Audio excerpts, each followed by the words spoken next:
एक मोठी बातमी समोर येते। लाहोरमध्ये मोठा स्फोट झालेला आहे। पाकिस्तानला मोठा दणका आहे हा। लाहोरमध्ये मोठा स्फोट झाल्याची माहिती मिळते। महत्त्वाचं शहर आहे लाहोर, पाकिस्तान मधलं।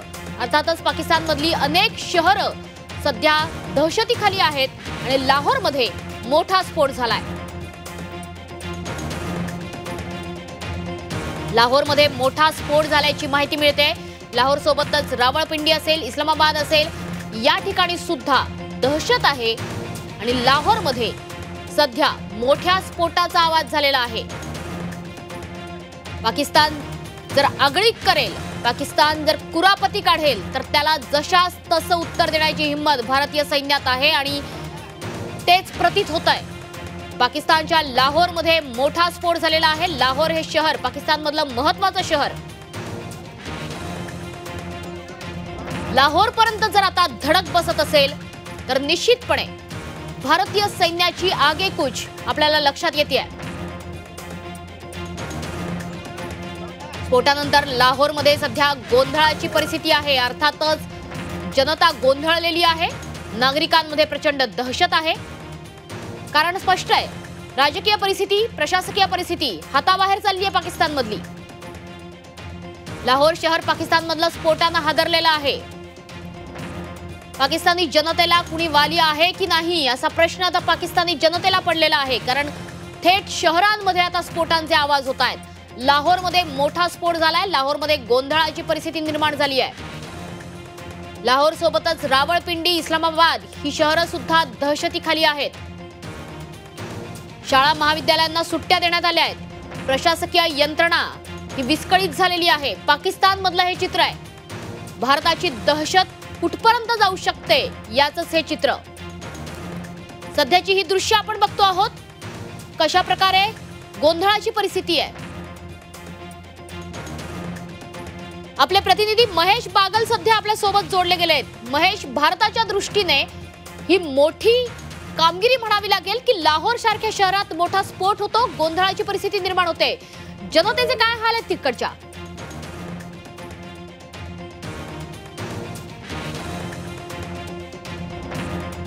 आपले प्रतिनिधी महेश बागल हे आपल्या सोबत जोडले जात आहेत। सध्याची ही मोठी बातमी आम्ही तुम्हाला सांगतोय। लाहोरमध्ये सध्या गोंधळाची स्थिती आहे कारण मोठा स्फोट झालाय लाहोरमध्ये। थेट लाहोरपर्यंत भारतीय सैन्याची दहशत आता बघायला मिळते। आपले प्रतिनिधी महेश बागल पुन्हा एकदा आपल्या सोबत जोडले गेलेत। महेश, सर्वात मोठी कामगिरी म्हणावी लागेल ही। लाहोर शहर दहशतीखाली आहे, गोंधळाची परिस्थिती आहे, स्फोट झालेला आहे। तिथल्या जनतेचे सध्या काय हाल आहेत? नक्कीच पाकिस्तानच्या कुरापतींना सडेतोड उत्तर भारतीय लष्कराकडून दिलं जात आहे। काल रात्रीपासूनच पाकिस्तानकडून भारतातल्या वेगवेगळ्या ठिकाणी ड्रोन हल्ले करण्यात आलेले होते। मात्र भारतीय रडार सिस्टम जी आहे त्याने चोख उत्तर या ड्रोनना पाडून दिलेलं आहे। एकंदरीत पाहता आता काही क्षणापूर्वीच एक मोठी बातमी समोर आलेली आहे। पाकिस्तानमधील लाहोरमध्ये एक भला मोठा स्फोट झाल्याचं समोर आलेलं आहे। या स्फोटाची तीव्रता अतिशय मोठी आहे आणि यामध्ये आतापर्यंत किती नुकसान झालेलं आहे याचा तपशील समोर आलेला नाहीये। मात्र आपल्याला या दृश्यांवरून कळून येत असेल की कशा प्रकारे हा स्फोट या ठिकाणी घडलेला आहे आणि पाकिस्तानमध्ये कशा प्रकारे खळबळ माजलेली आहे। एकंदरीत पाहता पाकिस्तानचं जे लष्कर आहे ते अतिशय बेजबाबदारपणे वागत असल्याचं पहिल्या दिवसापासूनच सगळ्यांना पाहायला मिळत आहे। जगाने याची नोंद घेतलेली आहे आणि पाकिस्तान लष्कर प्रमुख जे आसिफ मुनीर आहे यांना सुद्धा अमेरिकेने खडेबोल सुनावलेले आहेत। अशा परिस्थितीमध्ये भारताकडूनही चोख उत्तर दिलं जात आहे। मात्र भारतीयांकडून कुठल्याही निवासी स्थानांवर हा हल्ला करण्यात आलेला नाहीये। मात्र जर पाकिस्तानकडून ड्रोन येत असतील तर त्यांना पाडण्याचं काम सध्या केलं जात आहे। एकंदरीत पाहता आतापर्यंत पाकिस्तानला भलं मोठं एक उत्तर देण्यात आलेलं आहे। चांगलं नुकसान पाकिस्तानचं झालेलं आहे आणि पुढे जाऊन सगळ्या गोष्टींना पाहून भारताकडून चोख उत्तर दिलं जाईल यात कुठलाही प्रश्न येत नाही। मात्र पाकिस्तानच्या कुरापती काही केल्या कमी होत नसल्याचं आपल्याला पाहायला मिळत आहे। नक्कीच महेश, आपण दृश्यांमध्ये जे बघतो आहोत की मोठा स्फोट तर झालाय, धुराचं साम्राज्य त्या परिसरात आपल्याला बघायला मिळतंय। जनता घाबरलेली आहे, गोंधळाची स्थिती आहे। पाकिस्तानी नागरिक आपल्याला सैरावैरा धावताना दिसतायत। सध्याचं जे चित्र आहे लाहोरमधलं हे दहशतीचं आहे। पाकिस्तानमधली आणखी कोणकोणती शहरं अशा दहशतीखाली आता गाडली जात आहेत? कारण भारतीय सैन्याची दहशत इतकी आहे की आता पाकिस्तानी जनतेमध्ये घबराट पसरली आहे। नक्कीच पाकिस्तानकडून टर्की मेड ड्रोनचा वापर केला जातोय, मात्र या ड्रोनना भारतीय जे रडार सिस्टम आहे त्यांच्या मिसाईलकडून पाडलं जात आहे. एकंदरीत आता पाकिस्तानच्या नागरिकांबद्दल सांगायचं झालं तर पाकिस्तान नागरिक असतील किंवा तिथलं स्थानिक प्रशासन असेल, तिथलं सरकार असेल किंवा तिथलं लष्कर असेल, या सगळ्यांमध्ये कुठलाही ताळमेळ आपल्याला या ठिकाणी पाहायला मिळत नाही. कारण सरकारकडून काही वेगळंच सांगितलं जातं की भारतीय ड्रोन जे आहे ते पाकिस्तानच्या लाहोरपर्यंत इस्लामाबाद रावळपिंडीपर्यंत कसं पोहोचलं याचं उत्तर त्यांना देता येत नाहीये.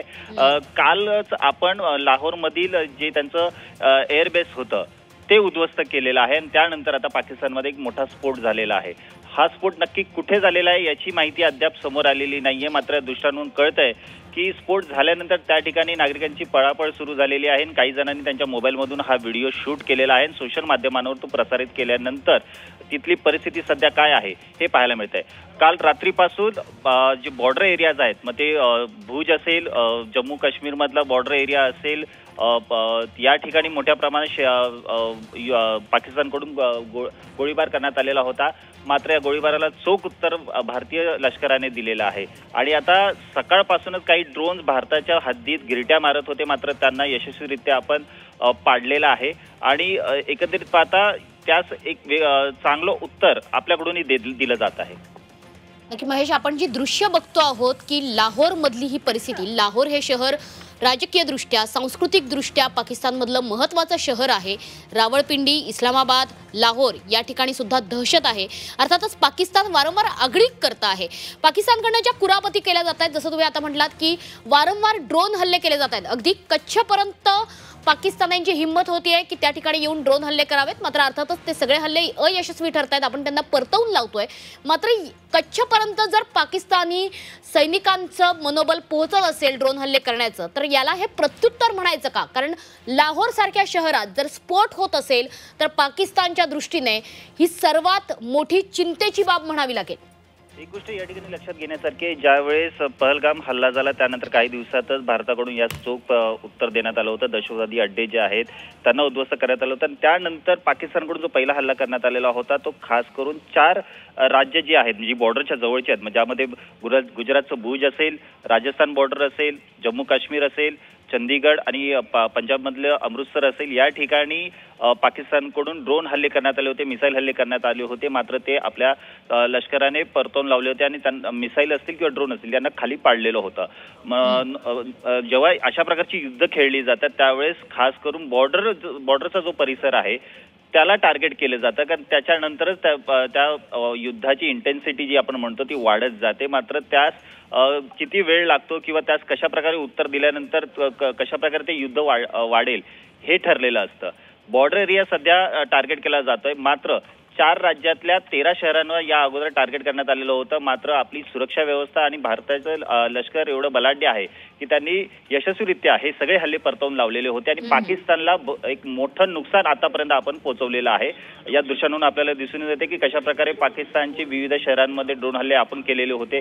लाहोर, जे बॉर्डरपासून काही किलोमीटर अंतरावर लाहोर हे शहर वसलेलं आहे, त्या ठिकाणी भारतीय लष्कराकडून काय ड्रोन हल्ले करण्यात आलेले होते आणि एक मोठा ब्लास्ट त्या ठिकाणी झालेला आहे. पण हा ब्लास्ट नक्की ड्रोनचा आहे, मिसाईल हल्ला हा होता का तिथे काही स्थानिक काही घडलेलं आहे का हे अद्याप स्पष्ट झालेलं नाहीये. नक्कीच झी 24 तासवर ही एक्सक्लुझिव्ह माहिती दृश्यांसह तुम्ही बघताय की स्फोटानंतर लाहोरमध्ये मोठी गोंधळाची परिस्थिती निर्माण झालेली आहे. मिसाईल गिरी या ठिकाणी आपण बघतोय की मिसाईल हल्ला केल्याचा देखील दावा करण्यात येतोय. नागरिकांमध्ये मोठा गोंधळ आहे. लाहोरमध्ये जेव्हा स्फोट झाला तेव्हा धुराचं साम्राज्य या परिसरामध्ये पसरलं. महत्त्वाचं शहर लाहोर शहर राजकीय दृष्ट्या सांस्कृतिक दृष्ट्या पाकिस्तानसाठी असणारं हे महत्त्वाचं शहर आहे. मात्र तुम्ही जर आमच्या नागरी वस्त्यांमध्ये हल्ले करत असाल, तुम्ही जर आमच्या निष्पाप जनतेचा बळी घेणार असाल तर त्याला तोडीस तोड जशास तसं उत्तर भारतीय सैन्याकडून मिळेल. हा थेट इशारा आहे पाकिस्तानला. भारत आता माघार घेणार नाहीये. भारताचं मिशन सिंदूर हे असं सुरू राहणार आहे. ऑपरेशन सिंदूर सुरू राहणार आहे आणि त्याचंच हे एक प्रतीक आहे की जनता किती घाबरलेली आहे. पुन्हा एकदा जाऊयात आपले प्रतिनिधी महेश बागल यांच्याकडे। महेश, सध्या नागरिकांमधली आपण दहशत मगाशी देखील बातचीत केली याबाबत, मात्र सगळ्यात महत्त्वाचं की नागरिकांना, पाकिस्तानी नागरिकांना आता त्यांच्या राज्यकर्त्यांवर, त्यांच्या प्रशासकीय यंत्रणेवर विश्वास उरला नाहीये का? कारण आपण बघितलं की इम्रान खान यांच्या सुटकेची देखील मागणी करण्यात येते। एकंदरीत पंतप्रधानांच्या कार्यशैलीवर जनता नाराज आहे। लष्कर प्रमुखांचं नेमकं काय चाललंय ते कुणालाच कळत नाहीये। पाकिस्तानी जनतेमध्ये आता असंतोष वाढीला लागलेला आहे, त्याच्यामुळे अंतर्गत बंडाळी होण्याची देखील शक्यता आहे। असंतोषाचा स्फोट होईल का लाहोरमधल्या या स्फोटानंतर? आता अफरातफरी पसरलेली आहे किंवा तिथल्या नागरिकांमध्ये जो असंतोष पसरलेला आहे तो आता उघडपणे रस्त्यावर आपल्याला पाहायला मिळतोय। काही दिवसांपूर्वी लाहोरच्या शहरांवर एक मोर्चा सुद्धा निघाला होता। या मोर्चाच्या माध्यमातून इम्रान खान समर्थक जे होते त्यांनी त्यांची सुटका करावी म्हणून मागणी केलेली होती आणि त्यानंतर आसिफ मुनीर हे काही अद्यापपर्यंत प्रसार माध्यमांच्या समोर आलेले नाहीये, त्यांचा धानपत्ता लागलेला नाहीये। तर दुसरीकडे इम्रान खान यांना तुरुंगाबाहेर काढा, शहबाज शरीफ यांना पदावरून हटवा अशी जोरदार मागणी पाकिस्तान नागरिक आता स्वतः करायला लागलेले आहेत। कारण आर्थिकदृष्ट्या पाकिस्तान हा महागलेला आहे। त्यांचा सर्वाधिक जो खर्च आहे, त्यांच्या देशाचा जो बजेट आहे त्यातला सर्वाधिक जो खर्च आहे तो लष्करावर केला जातो। मात्र लष्कर त्या ठिकाणी एक स्वतंत्र असं संस्थान म्हणून काम करत आहे। पाकिस्तानच्या सरकारचा लष्करावर कुठलंही नियंत्रण नसल्याचं यावेळेच्या वेगवेगळ्या प्रसंगावरून स्पष्ट झालं आणि आता जे काही घडत आहे त्यावर पाकिस्तान सरकार कसं हतबल होऊन बसलेलं आहे हे पाहायला मिळतं। आणि पाकिस्तानची जनता जी आहे त्यांना हे आता कळलेलं आहे की जर आपला देश वाचवायचा असेल, आपली देशाची संपत्ती वाचवायची असेल, देशाच्या नागरिकांचे प्राण वाचवायचे असतील तर सध्या जे चाललेलं आहे त्यामध्ये बदल महत्त्वाचा आहे, गरजेचा आहे आणि त्यामुळे आता अशा प्रकारची मागणी व्हायला लागलेली आहे। या अगोदरही पाकिस्तानच्या रस्त्यांवर मोठे मोर्चे निघालेले होते इम्रान खान यांच्या समर्थनामध्ये। मात्र इम्रान खान ज्यावेळेस सत्तेत होते त्यावेळेस सुद्धा अशा प्रकारचं एक सर्जिकल स्ट्राईक म्हणा किंवा एअर स्ट्राईक आपण केलेला होता। त्यानंतर इम्रान खान यांनी पाकिस्तानमधली परिस्थिती ही योग्यरित्या हाताळली होती असं पाकिस्तानच्या नागरिकांचं म्हणणं आहे। आणि त्यानंतर ज्यावेळेस इम्रान खान यांना भ्रष्टाचाराच्या आरोपाखाली तुरुंगात डांबण्यात आलं होतं त्यानंतर पाकिस्तानाची उतरती काळा लागलेली आहे। त्या ठिकाणी राजकीय अनागोंदी ज्या ठिकाणी पसरलेली आहे आणि कशा प्रकारे एका दिशेला लष्कर आणि एका दिशेला तिथले राजकीय नेते चाललेले आहेत हे आता उघडपणे दिसायला लागलेले। एवढंच नाही तर पाकिस्तानची जी संसद आहे त्या संसदेमधले जे खासदार आहेत ते आता उघडपणे पाकिस्तानी लष्कराच्या विरोधात बोलायला लागलेलं आहे। काही युद्ध आता पेटलेलं आहे। एका खासदाराने तर संसदेमध्ये स्पष्टपणे